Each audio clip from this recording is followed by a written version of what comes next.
Moving into a new house should have been exciting for the Khan family. A fresh start, a beautiful neighborhood, and a home that felt perfect at first glance. But sometimes, the walls of a house hide more than just memories. They hide secrets waiting to be discovered. The first week was normal. Their 7-year-old son, Liam, explored every corner, laughing and running through rooms like a tiny tornado. But on the seventh night, something strange happened. At exactly 2:17 a.m., Liam woke up crying. Not the usual bedtime whimpers. This was full-on, heart-wrenching sobs that sent shivers down his parents' spines. His mother, Emily, rushed to his room. "Liam, honey, what's wrong?" she whispered, holding him tight. But he only pointed to the far corner of his room, tears streaming down his face. He's there," Liam murmured. "The man, he wants me to play." David, the father, tried to rationalize it. "It's probably a nightmare," he said. But Emily felt a chill. Something in Liam's voice was different. There was fear, yes, but there was also knowledge, as if he knew something that they didn't. That night, David stayed up, watching silently from the doorway. At 2:17 a.m. sharp, a shadow moved near the corner Liam had been pointing at. It was faint, almost blending with the darkness, but it moved. Slowly. Purposefully. And then it vanished, leaving the room colder than before. The next day, David searched online for the history of the house. What he found made his stomach turn. The previous owners, a small family, had vanished mysteriously decades ago. No one knew why. The house had been empty until they moved in. Emily tried to soothe Liam, but the crying continued. Night after night, always at 2:17 a.m. They began keeping a log, noting patterns, trying to find any clue. Liam always pointed to the same corner, the same cold spot, the same shadow. But they had no idea that this was only the beginning. The nights in the Khan house were becoming unbearable. Every evening, Liam would go to bed normally, brushing his teeth, reading a bedtime story, and snuggling under his blankets. But as soon as the clock ticked 2:17 a.m., the same nightmare began. David and Emily were exhausted. They tried everything. Turning on nightlights, leaving the hallway light on, staying with Liam until he fell asleep, but nothing worked.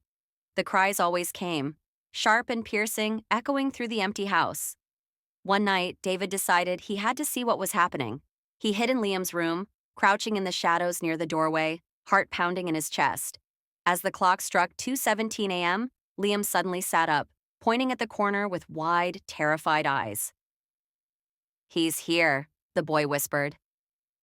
And then David saw it, a dark figure, small, almost childlike, hovering near the corner. It didn't move like a human. Its form was blurred, fading in and out like smoke. David froze, unsure if he was seeing a ghost or if exhaustion had finally broken his mind. The shadow lingered for a few seconds, tilting its head as if observing Liam. Then, almost as silently as it had appeared, it vanished. Liam collapsed back onto his bed, sobbing but exhausted. David couldn't shake the cold feeling creeping down his spine. The next morning, Emily noticed something odd. Liam was drawing pictures, always in that same corner, always of the shadowy figure. But this time, he added small details. A tiny bed, a toy, and a letter on the floor. David and Emily had never shown him these things. That's when Emily decided to dig deeper into the house's history. She went to the local archives and found something shocking. The previous family had a son named Ethan, who died mysteriously in the house decades ago. Rumors whispered of a locked attic, a child's toy left behind, and a family who moved away suddenly after a tragedy. David and Emily exchanged glances. Could Liam be seeing Ethan's spirit? And if so, why was it reaching out to him?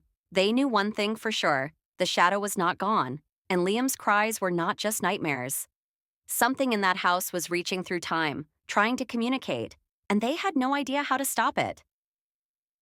That night, Emily made a decision. She would stay awake with Liam, record everything, and try to understand the shadow. What they discovered next would change everything they thought they knew about their home and about the boy they loved. After nights of relentless crying and shadow sightings, Emily and David realized they couldn't wait any longer. Something in the house wanted to communicate, and it wasn't going away. That afternoon, they decided to inspect the house from top to bottom. The attic had always been locked, a heavy old padlock keeping them out. The real estate agent had brushed it off as storage, but now David's gut told him there was more. With a crowbar in hand and Emily holding Liam close, they pried the lock open. Dust and cobwebs filled the air as they stepped inside. The attic was small, dimly lit, and smelled of decay. But the real shock came when Emily noticed something at the far end. A tiny bed, perfectly made, and a small toy scattered near it. David's hand trembled as he picked up a letter, yellowed with age. It was addressed to no one in particular, written by a boy named Ethan. The words were haunting. "I am alone. I wait here. I just want someone to play with me. Don't forget me." Emily read it aloud. Liam's eyes widened. "He's lonely. He wants a friend," the boy whispered. His tiny fingers trembled as he pointed to the corner of the attic. Then the temperature dropped. The shadow appeared again, this time more solid, hovering near the bed. But instead of frightening them, it seemed desperate. David felt a chill run down his spine. The spirit wasn't angry, it was lonely, trapped in the house for decades. That night, they returned to Liam's room, carrying the toy and letter from the attic. Liam held them gently. For the first time, he didn't cry at 2:17 a.m. Instead, he whispered, "He's happy now, but he wants us to help him." Emily and David exchanged worried glances. They realized helping Ethan meant understanding what really happened to him decades ago, and they weren't sure they were ready for the truth. But one thing was clear. The shadow wasn't just a ghost story. It was a message, a plea from the past, and Liam had become its link to the living world. After discovering the hidden attic and Ethan's letter, the Khans felt a mix of dread and responsibility. Liam's cries were no longer just disturbances. They were warnings, reminders of a forgotten tragedy. Emily couldn't sleep. She spent hours researching the previous family. What she found was chilling. Ethan's parents had vanished shortly after his death, leaving the house abandoned for decades. Local whispers suggested a terrible accident, but no one knew the details. The deeper Emily dug, the more she realized this wasn't an accident. One rainy evening, David returned home early from work with a package he found in the attic. Inside were old documents, photographs, and a small diary belonging to Ethan's father. The diary detailed a household torn by neglect and secrecy. It mentioned a strict rule. Ethan was forbidden from entering a particular room, an old storage area at the back of the house. The diary also hinted at a terrible incident. Ethan had been locked in that room one night, alone, as a punishment. He had cried for help, but no one came. By the morning, Ethan had fallen unconscious. His death was reported as an accident, but the diary suggested it could have been prevented. Liam's cries suddenly made sense. He wasn't just scared, he was channeling Ethan's unfinished business, trying to tell someone the truth. Emily and David shivered. Could their son really see into the past? And why him? That night, as usual, 2:17 a.m. arrived. But this time, Liam didn't scream. He walked to the corner of his room, carrying Ethan's toy. The shadow appeared again, this time more distinct, almost human. Liam knelt, offering the toy. The figure hesitated, then reached out. For the first time, the air in the room felt less hostile, almost relieved. Emily whispered, "He just wants justice. He wants someone to remember him." David realized something crucial. Helping Ethan meant not only acknowledging the tragedy, but also revealing the truth of the house's dark past. But as they started planning, a louder, more urgent cry echoed from the other side of the room. Something unseen had noticed their meddling. The Khans understood. They were far from finished. Whatever haunted the house wasn't ready to let go. After uncovering Ethan's tragic past, the Khans felt a mix of fear and responsibility. They understood that Liam's nightly cries weren't just hauntings, they were messages from a restless spirit seeking closure. That evening, David set up a camera to record everything. Emily held Liam close, whispering reassurance. The clock ticked toward 2:17 a.m., and as expected, Liam stirred. But this time, he wasn't crying immediately.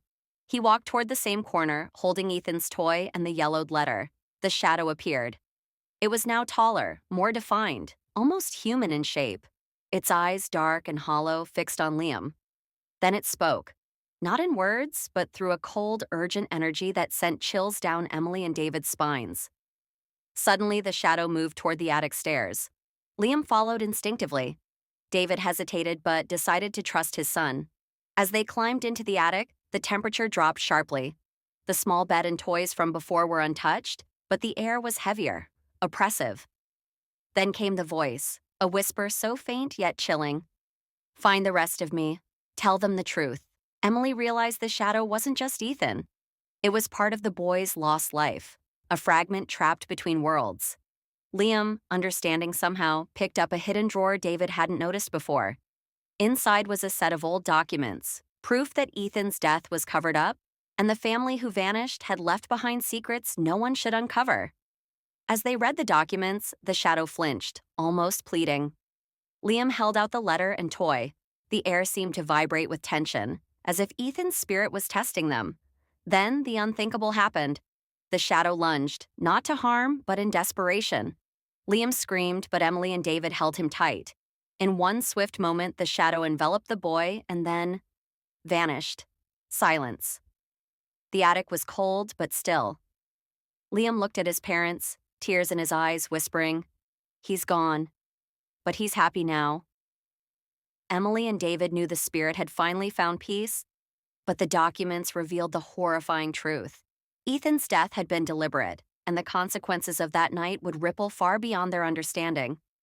The Khans had faced a ghost, uncovered a hidden tragedy, and survived. But they also realized that some secrets of the past never truly die. The morning after the shadow disappeared, the Khan house felt strangely quiet.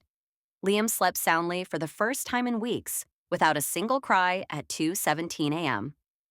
Emily and David exchanged relieved glances, but neither dared to celebrate just yet. Over breakfast, they talked quietly about what had happened.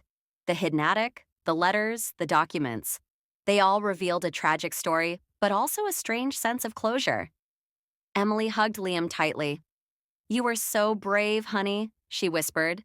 Liam only nodded, still processing what he had experienced. Later that day, David scanned through the camera footage from the previous night.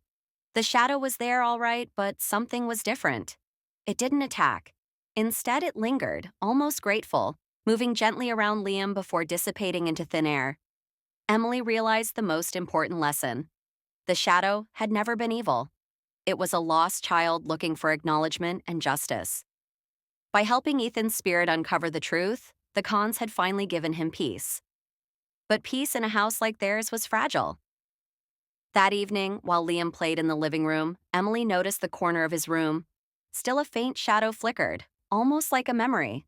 She shivered, realizing that while Ethan had moved on, some part of the past would always remain. David placed the documents in a safe box. "We can't let anyone else fall into this trap," he said.